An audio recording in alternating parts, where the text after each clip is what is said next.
خبر شامل کرتے ہیں بلوچستان کے شہر دالبندین سے ہمارے گدروشیا پوائنٹ کے نمائندہ محمد بخش بلوچ سے۔ Pakistan railway engineering Braj Dalbandin section کے گینگ میں ملازمین کا تنخواہوں کی ادائیگی میں تاخیر، ٹی اے الاؤنس کی بندش کے خلاف ریلوے اسٹیشن دالبندین میں ایک احتجاجی مظاہرہ منعقد کیا گیا، جس میں بڑی تعداد میں ریلوے ملازمین نے شرکت کی۔ اس موقع پر شرکاء نے اپنے مطالبات کے حق میں زبردست نعرے بازی کی۔ مظاہرین سے ریلوے گینگ میں صوفی عبدالغیاث محمد ایوب، ملک حضور بخش، حاجی ولی محمد حسنی، عید محمد لجئی رحمت اللہ اور دیگر نے خطاب میں کہا کہ ریلوے دالبندین کے گینگ میں ملازمین جدید دور میں بے پناہ مسائل اور مشکلات کا شکار ہیں۔ کمر توڑ مہنگائی نے ملازمین کا جینا حرام کر دیا۔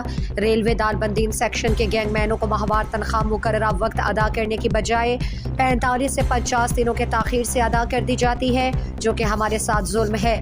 مقررین نے کہا کہ ٹائم اسکیل محکمہ ریلوے کے اکثر اور بیشتر ملازمین کو مل رہا ہے، مگر دالبندین سیکشن کے گینگ میں تاحال ٹائم اسکیل سے محروم ہیں، جبکہ ریلوے ملازمین جو کہ دالبندین سیکشن میں مختلف ایریاز میں کام کرتے ہیں، انہیں 4 سالوں سے ٹی اے نہیں مل رہا ہے۔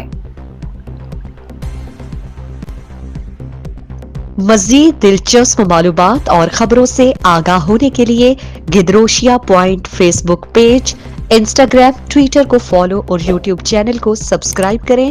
بیل آئیکن بٹن دبانا نہ بھولیں